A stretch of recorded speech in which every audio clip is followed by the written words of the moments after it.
Oke, selamat siang semuanya. Kami dari kelompok I7 akan mempresentasikan tentang laporan SA2 kami. Next.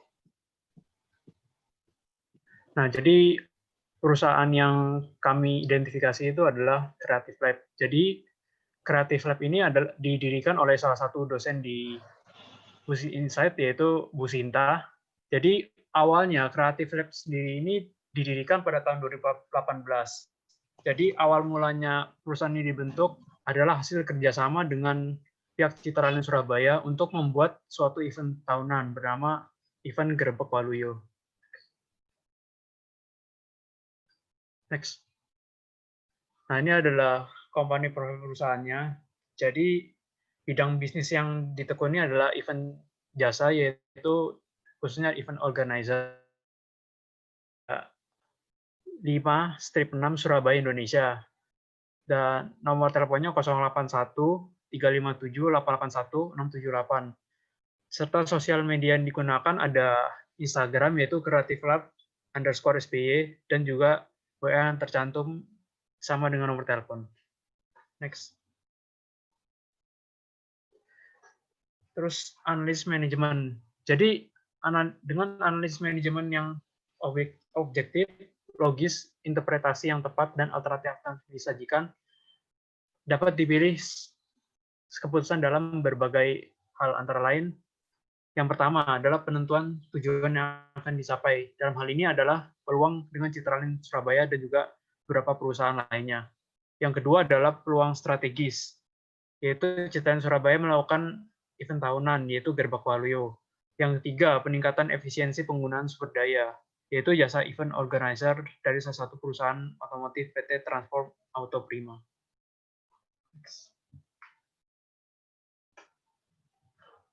Selanjutnya siapa ini? Analisis pasar, STP, segmentasi. Membuat sebuah launching yang menarik dengan cara mengerti dengan benar tujuan dan market.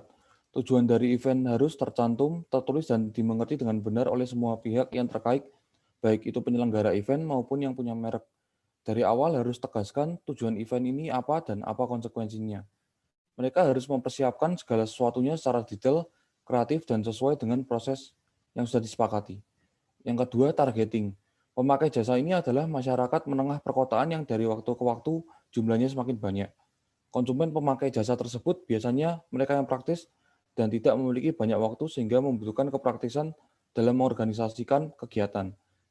Yang ketiga, yang terakhir, positioning. Positioning dari perusahaan IO ini adalah sebuah perusahaan jasa yang melayani para klien yang ingin menyelenggarakan event-event di tengah kota Surabaya, bekerjasama dengan vendor eksklusif dan menawarkan ide rancangan pada event tertentu dengan tampilan yang menarik perhatian orang di sekitar tempat event. Terus kemudian mereka membuat suatu event atau bazar menjadi seunik mungkin dan juga mereka mengangkat tema yang unik seperti kebudayaan Indonesia. Mereka juga membuat kerjasama dengan melakukan event dengan brand besar seperti Mercedes-Benz. Dalam proses manajemen memiliki 4 aktivitas penting, yaitu pertama perencanaan, 2 perorganisasian, 3 pengarahan, dan 4 pengendalian. Yang perencanaan menentang apa yang harus dilakukan untuk sebuah event bisa berlangsung. Pengorganisasian, kegiatan yang mengkoordinir segala sumber daya dan aktivitas yang dimiliki agar menjadi lebih terstruktur sehingga dapat beroperasi dengan optimal. Dan yang ketiga, memberikan arahan yang baik agar setiap aspek mengerti tentang apa yang harus dilakukan. Yang keempat, memastikan apakah kegiatan yang dilakukan telah sesuai dengan yang direncanakan.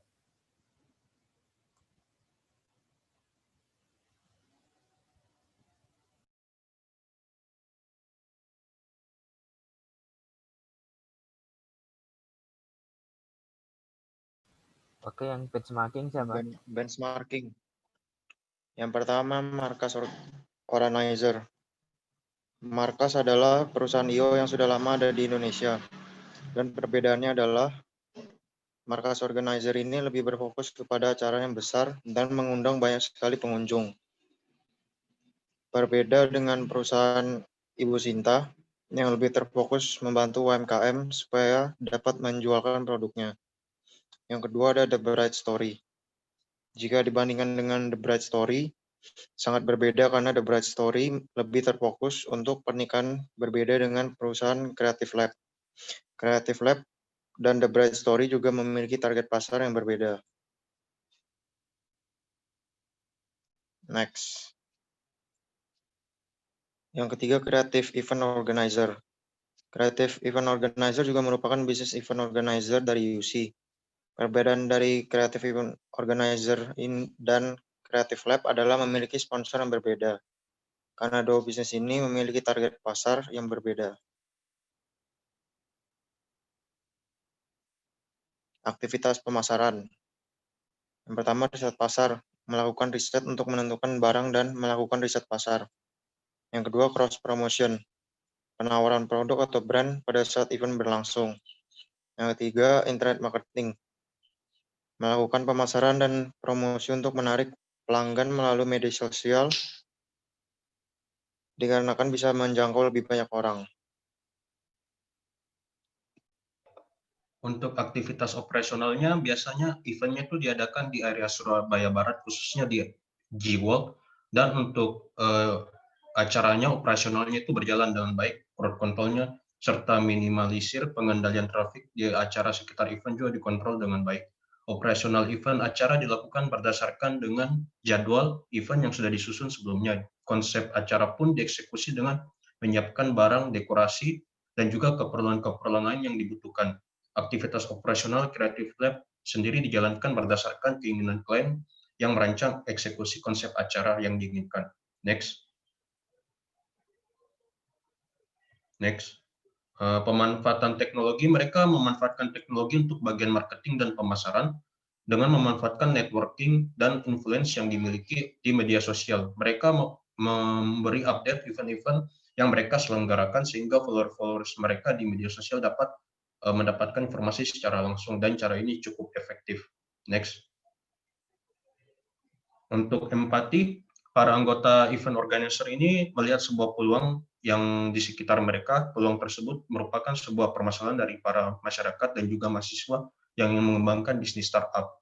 Untuk define-nya, masalah utama dari bisnis event organizer ini, sekarang pandemi corona lagi terjadi, karena dengan adanya pandemik ini, banyak orang yang tidak mau mengadakan event dan datang ke event karena masalah kesehatan yang ada. Oleh karena ini, sebagai business owner harus berpikir bagaimana mendapatkan izin untuk mengadakan event sesuai dengan protokol kesehatan yang ada.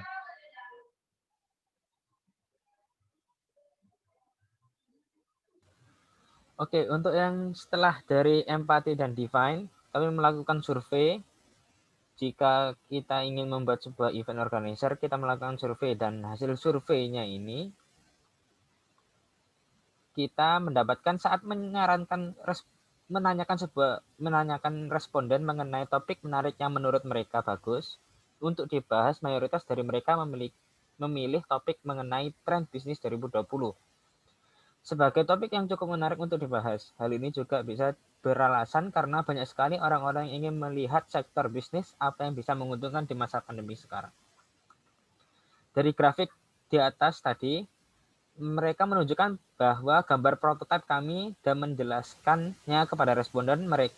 Responden pun merasa cukup tertarik untuk mengikuti seminar kami, walaupun jumlah responden terbilang tidak banyak karena kami membuat revisi tentang kuesioner kami sehingga menjadi lebih rinci.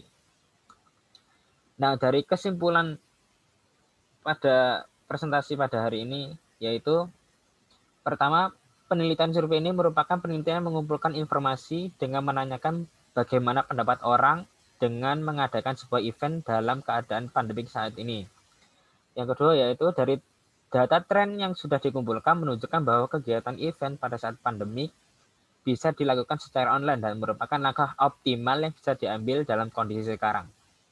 Yang ketiga yaitu dari data tersebut kami menanyakan beberapa hal tentang tema yang mungkin akan dibicarakan di dalam sebuah event, dan survei menunjukkan bahwa sebagian besar memilih tema keadaan tren bisnis 2020 dibandingkan dengan tema Omnibus Law dan entertainment. Dan yang terakhir yaitu adapun langkah-langkah survei ini adalah untuk menentukan desain tujuan dan menentukan masalah dan hipotesis.